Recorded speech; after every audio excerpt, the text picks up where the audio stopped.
আসসালামু আলাইকুম ওয়ারাহমতুল্লাহি ওবারাকাতুহু।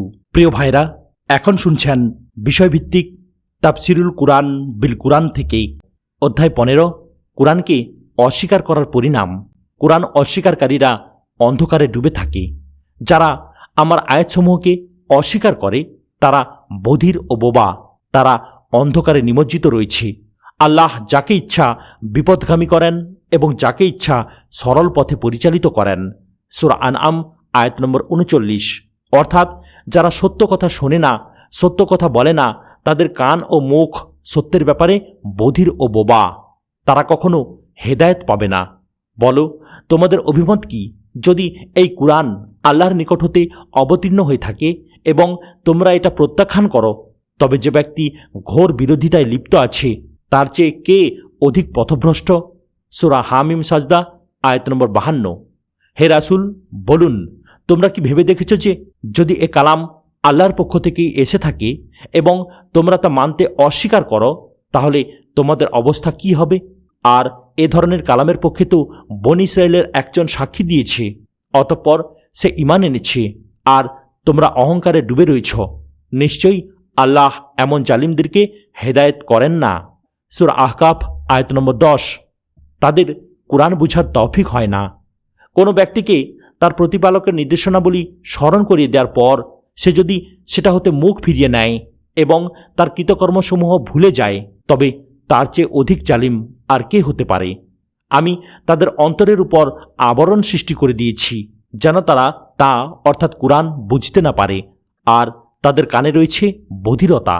সুতরাং তুমি তাদেরকে সৎ পথে আহ্বান করলেও তারা কখনো সৎ পথে আসবে না। সূরা কাফ আয়াত নম্বর 57। তারা কুরআন বুঝতে সমর্থ হয় না। যখন তুমি কুরআন পাঠ করো, তখন তোমার মাঝে ও যারা আখিরাতের প্রতি বিশ্বাস স্থাপন করে না তাদের মাঝে এক প্রচ্ছন্ন পর্দা রেখে দেই। আমি তাদের অন্তরের উপর আবরণ ফেলে দিয়েছি যেন তারা তা উপলব্ধি করতে না পারে, এবং তাদের কানের মধ্যে ছিপি এঁটে দিয়েছি।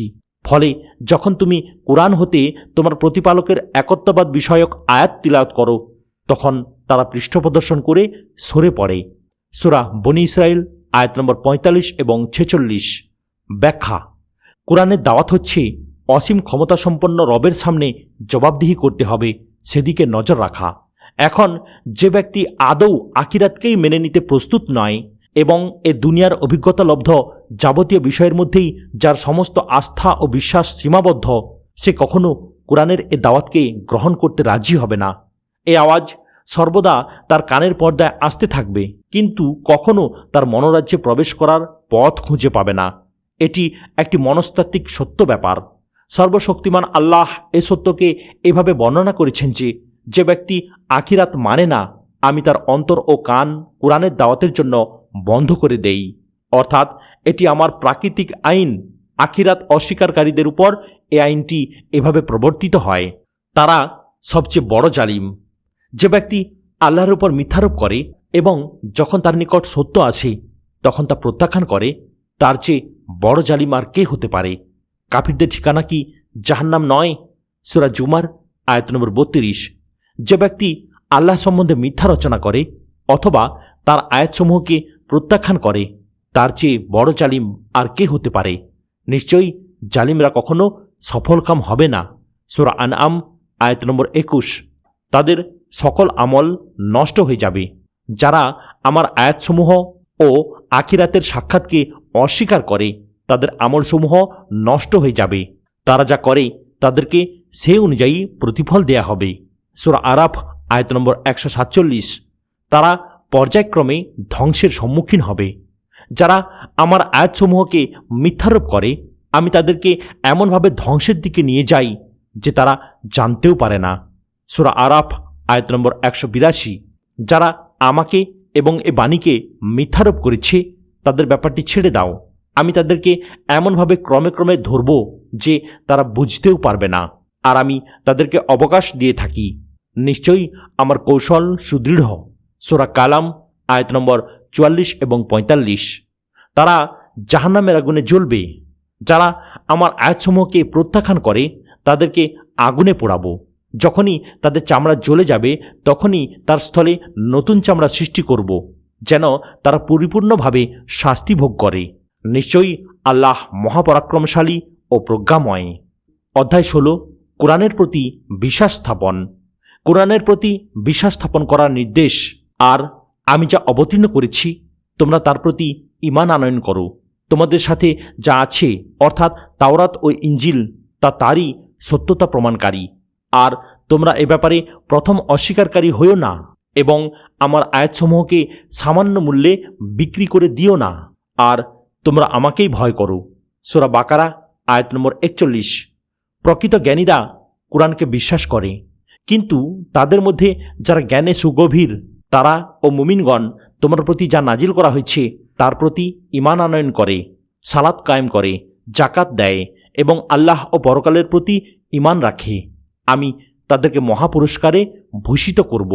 সূরা নিসা আয়াত নম্বর 162। আখিরাত বিশ্বাসকারীরা কোরআনের প্রতি ঈমান আনে। যারা আখিরাতের প্রতি বিশ্বাস স্থাপন করে তারা তার অর্থাৎ কোরআনের প্রতিও বিশ্বাস স্থাপন করে এবং তারা তাদের সালাতের হেফাজত করে। সূরা আনআম আয়াত নম্বর 92। যারা নিষ্ঠার সাথে পাঠ করে তারা কোরআনকে বিশ্বাস করে। আমি যাদেরকে কিতাব দিয়েছি তাদের মধ্যে হতে যারা তা সঠিকভাবে পাঠ করে তারাই এর প্রতি ঈমান আনয়ন করে, আর যেটা অবিশ্বাস করবে তারাই ক্ষতিগ্রস্ত হবে। সূরা বাকারা আয়াত নম্বর 121। কোরআন শুনলে মুমিনদের চোখ দিয়ে পানি আসে। রাসূলের প্রতি যা অবতীর্ণ করা হয়েছে যখন তারা তা শ্রবণ করে তখন তারা যে সত্য উপলব্ধি করে তার জন্য তুমি তাদের চোখ দিয়ে অশ্রু ঝরতে দেখবে। তারা বলে, হে আমাদের প্রতিপালক, আমরা ঈমান এনেছি, সুতরাং তুমি আমাদেরকে সাক্ষ্যদানকারীদের অন্তর্ভুক্ত করে দাও। সূরা মায়দা আয়াত নম্বর 83। তারা সিজদায় লুটিয়ে পড়ে। বলো, তোমরা কোরআনের প্রতি বিশ্বাস স্থাপন করো বা না করো, নিশ্চয়ই ইতোপূর্বে যাদেরকে এর জ্ঞান দেয়া হয়েছে তাদের নিকট যখনই এটা পাঠ করা হয় তখন তারা সিজদায় লুটিয়ে পড়ে। তারা বলে, আমাদের প্রতিপালক পবিত্র ও সুমহান, আমাদের প্রতিপালকের প্রতিশ্রুতি বাস্তবায়িত হবেই। আর তারা কাঁদতে কাঁদতে মাটিতে লুটিয়ে পড়ে এবং এটা তাদের বিনয় বৃদ্ধি করে। সূরা বনী ইসরাইল আয়াত নম্বর 107 থেকে 109। অধ্যায় 17, জিনদের উপর কোরআনের প্রভাব। জিনেরা কোরআন শুনে প্রভাবিত হয়েছিল। বলো, আমার প্রতি ওহী করা হয়েছে যে জিনদের একটি দল মনোযোগ সহকারে কোরআন তিলাওয়াত শ্রবণ করেছে এবং বলেছে, আমরা তো এক বিস্ময়কর কোরআন শ্রবণ করেছি যা সঠিক পথের সন্ধান দেয়। অতঃপর আমরা এতে ঈমান আনয়ন করেছি, সুতরাং আমরা কখনো আমাদের প্রতিপালকের সাথে কাউকে শরিক স্থাপন করব না। সূরা জিন আয়াত নম্বর 1 এবং 2। তারা কোরআন প্রচারের কাজে লেগে যায়। যখন আমি একদল জিনকে আপনার দিকে নিয়ে এসেছিলাম যাতে তারা কোরআন শুনে, যখন তারা ওই জায়গায় পৌঁছল যেখানে আপনি কোরআন পাঠ করছিলেন তখন একে অপরকে বলছিল, তোমরা চুপ থাকো। তারপর যখন কোরআন পড়া হয়ে গেল তখন তারা নিজ সম্প্রদায়ের নিকট সতর্ককারী হয়ে ফিরে গেল। সূরা আহকাফ আয়াত নম্বর 29। ব্যাখ্যা। ঐতিহাসিকদের বর্ণনানুসারে এটা তখনকার ঘটনা যখন নবী সাল্লাল্লাহু আলাইহি সাল্লাম তায়েফ থেকে নিরাশ হয়ে মক্কায় ফেরার পথে নাখলা প্রান্তরে অবস্থান করছিলেন। সেখানে এশা, ফজর এবং তাহাজ্জুদের নামাজে তিনি কোরআন তিলাওয়াত করছিলেন। সে সময় জিনদের একটি দল সে স্থান অতিক্রম করছিল। তারা নবী সাল্লাল্লাহু আলাইহি সাল্লামের কিরাত শোনার জন্য থেমে গেল। এ সময় জিনেরা নবী সাল্লাল্লাহু আলাইহি সাল্লামের সামনে আসেনি কিংবা তিনিও তাদের আগমন অনুভব করেননি। পরে আল্লাহ তাআলা তাকে তাদের আগমনের এবং কোরআন তিলাওয়াত শোনা ও এর দ্বারা প্রভাবিত হওয়ার বিষয়টি অবহিত করেন।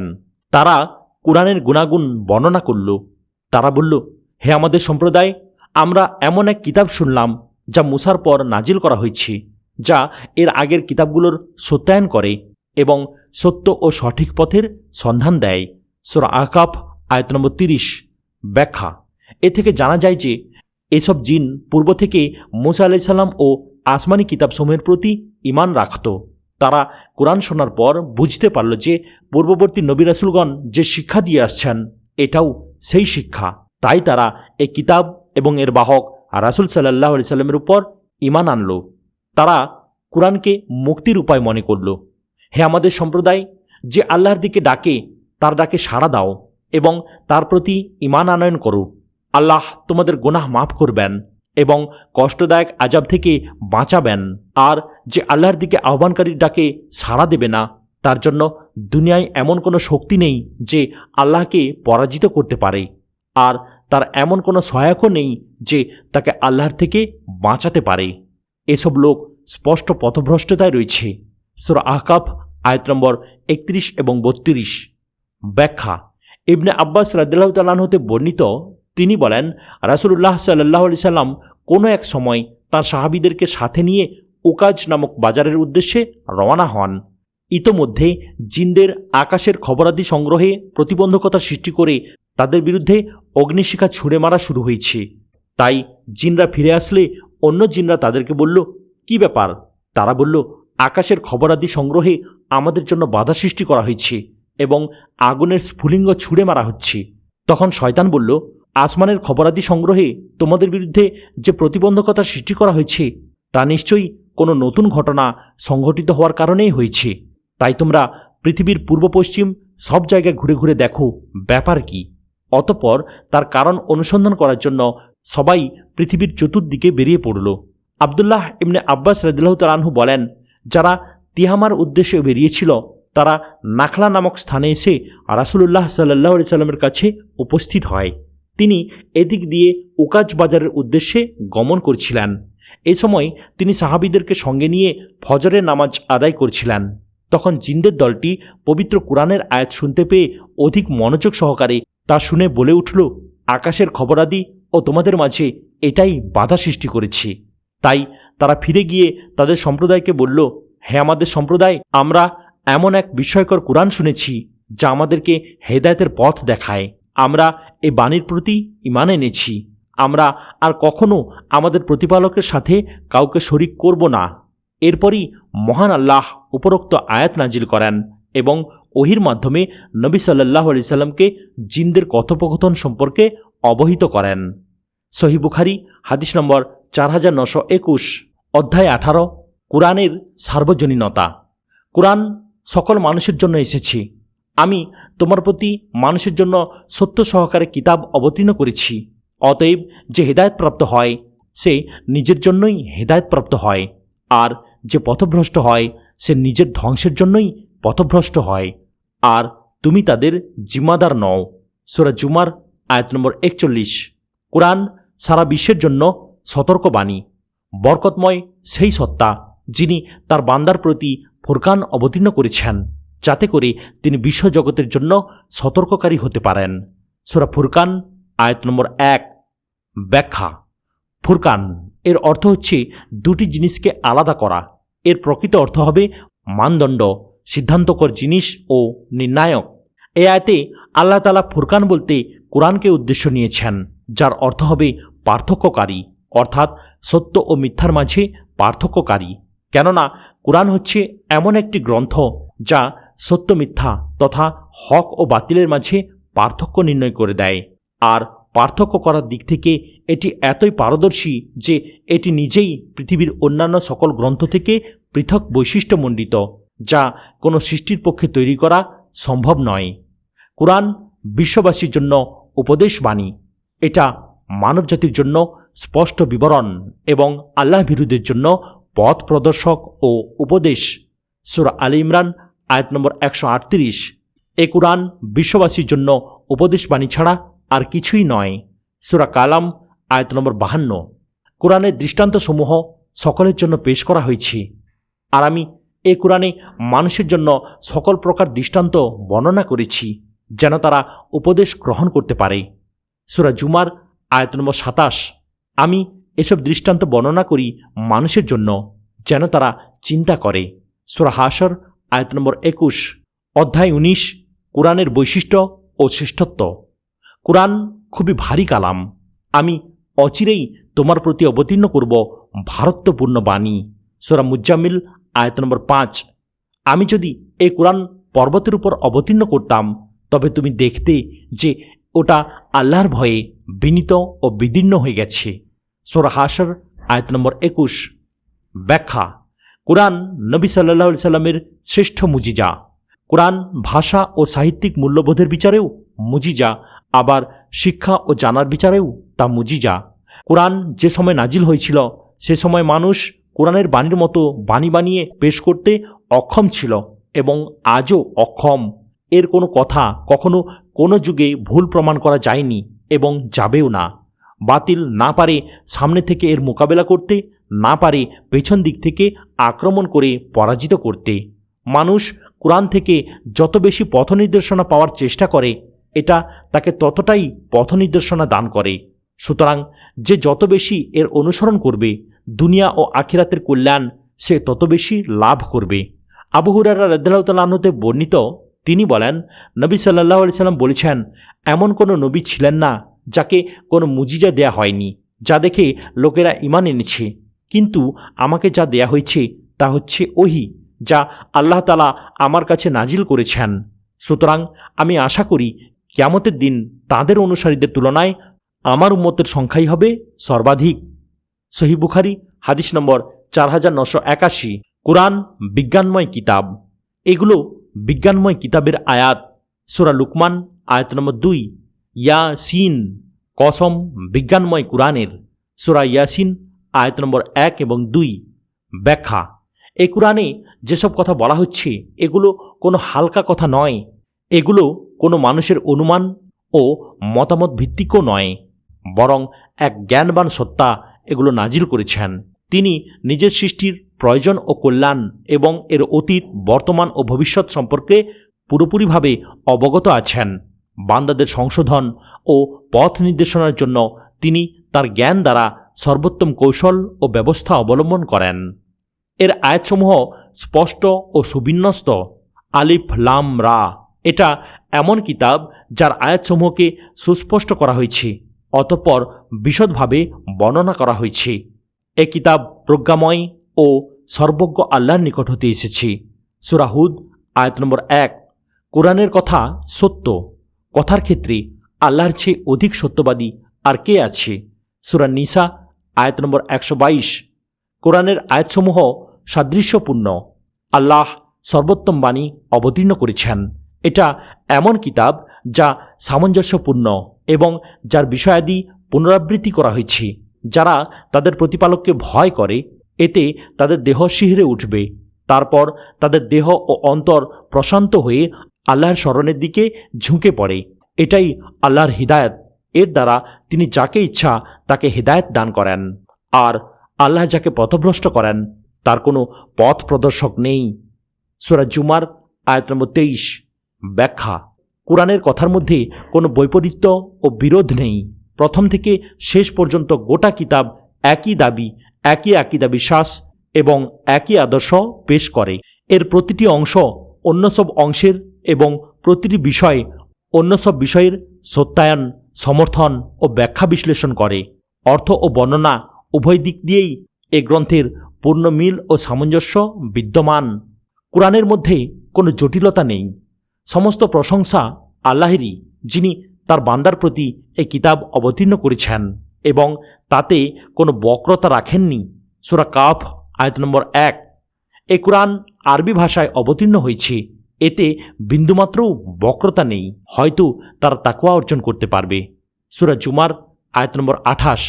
ব্যাখ্যা। কোরআনের মধ্যে এমন কোনো বক্র বা জটিল কথা নেই যে তা বোঝা সাধারণ মানুষের জন্য কঠিন হবে, বরং এর মধ্যে পরিষ্কারভাবে সহজ সরল কথা বলা হয়েছে।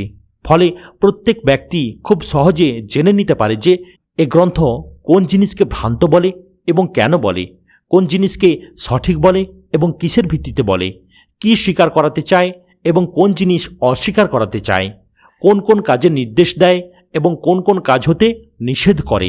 এ কিতাবের আয়াতসমূহ অত্যন্ত স্পষ্টভাবে বর্ণনা করা হয়েছে। এর কোনো কথাই অস্পষ্ট ও জটিল নয়। এই কিতাবের বিষয়বস্তু যে কারো বোধগম্য হতে পারে।